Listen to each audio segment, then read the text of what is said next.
एक गांव में 3 लड़के रहते थे, राम, श्याम और राजू। तीनों के पिता काफी अमीर थे। तीनों का बचपन बहुत अच्छी तरह से गुजरा था।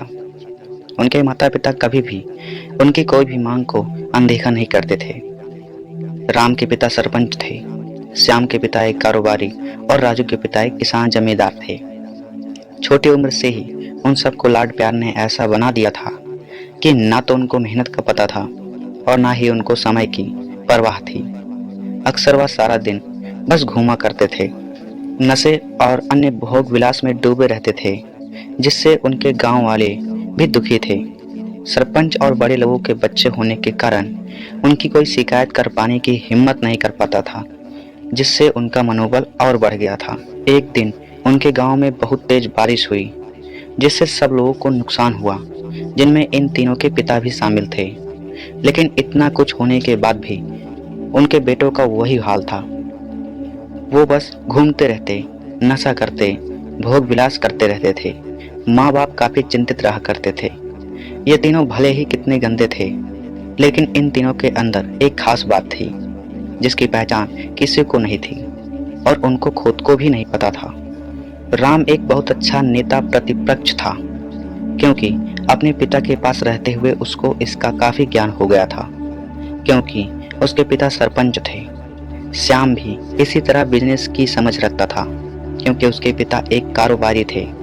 और राजू खेती का काम जानता था, क्योंकि उसके पिता जमींदार थे। पर अपनी गलती कर्मों की वजह से उन सब ने इन टैलेंट पर ध्यान ही नहीं दिया, जो कि उनकी सबसे बड़ी कमजोरी थी। इस तरह से उनकी बदमाशियों को देखकर उनके पिता ने उन्हें सीख देने की सोची। तीनों पिताओं ने आपस में बात किया और उनका एक हल निकाला। तीनों पिताओं ने अपना अपना काम अपने अपने बेटों को सौंप दिए, जिससे उनको समय की कदर का पता लग सके।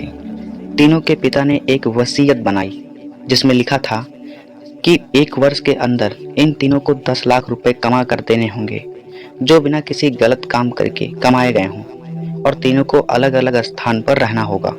इन तीनों को 5-5 लाख रुपए भी दिए गए, ताकि उनको अपना काम स्टार्ट करने में दिक्कत ना हो। पहले तो सब खुश हो गए कि हम आज़ाद हो गए हैं, हमको पैसे मिल गए हैं, और ऐसा सोचकर कि इन्होंने फिर से अपनी काफ़ी समय मौज मस्ती करने में गंवा दिया।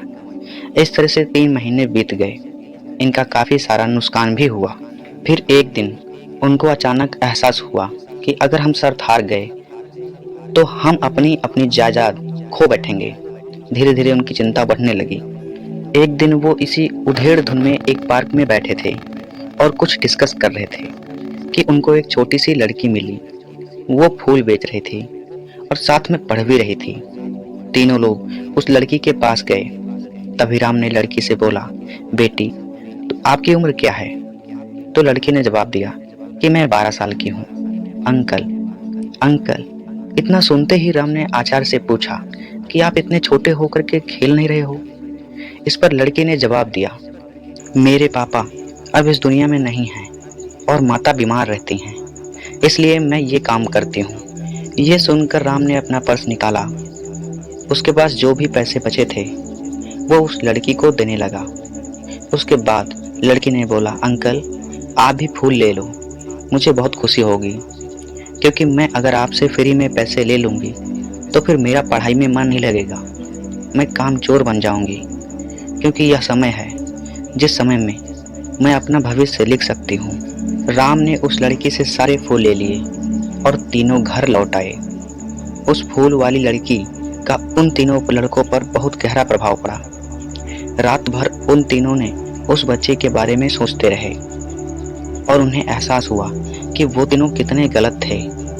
तीनों ही दोस्तों को एहसास हुआ कि आज भी उनके पास 3 महीने का समय है अपने पिता के दिए गए काम को पूरा करने का और भविष्य बनाने का।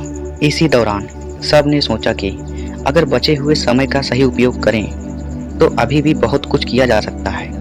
इस तरह बाकी दोस्तों ने भी सोचा और दूसरे समय में आकर काम तलाशने लगे। पर उनके शर्त में एक शर्त ये भी थी कि उनको जो भी काम करना है वो अपनी पहचान बताए बिना करेंगे, जिससे ये साफ था कि उनको काम नहीं मिला। और काम नहीं मिला तो उन्होंने सोच लिया कि अब वो अगर कुछ भी करेंगे तो अपने गांव में जाकर ही काम करेंगे। भले ही उनके पिता कुछ सोचें, लेकिन फिर भी अपने गांव में जाएंगे और अपने गांव में कुछ नए काम करेंगे।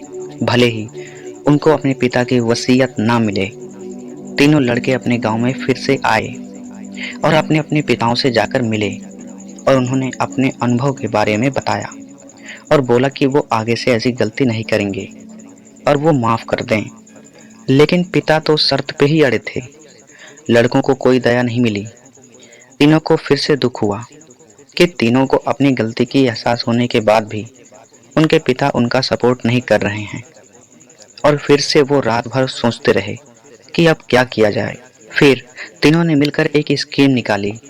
राम ने अपने मित्रों के साथ मिलकर लोगों की प्रॉब्लम को सुलझाने लगा, जिससे उसको गांव की समस्याओं का ज्ञान हुआ।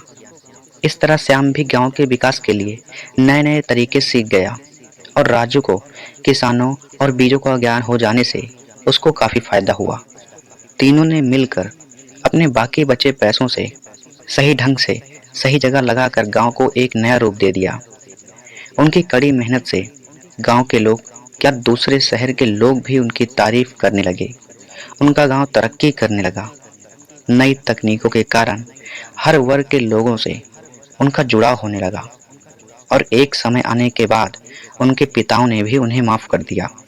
इस तरह से दोस्तों, उन तीनों को समय की कीमत का अंदाजा हुआ कि पहले वो कितना समय बर्बाद कर रहे थे, लेकिन जब से उनको समय की कीमत का अंदाजा हुआ तब से उन्होंने समय को बर्बाद नहीं किया और काम करके पैसा कमाया, नाम कमाया और ये सीखा ईमानदारी से जिंदगी कैसे जीते हैं। दोस्तों, कुल मिलाकर कहने का मतलब यही है कि आप सभी समय को बर्बाद ना करें। अगर ये समय आपके हाथ से निकल गया तो कुछ नहीं कर सकते हैं। और हाँ, समय के पास इतना समय नहीं है कि वो आपको दोबारा समय दे। समय बर्बाद करने के हजारों तरीके हैं, लेकिन आप ऐसा कोई तरीका चुनिए जो आपकी जिंदगी बदल, इस समाज की जिंदगी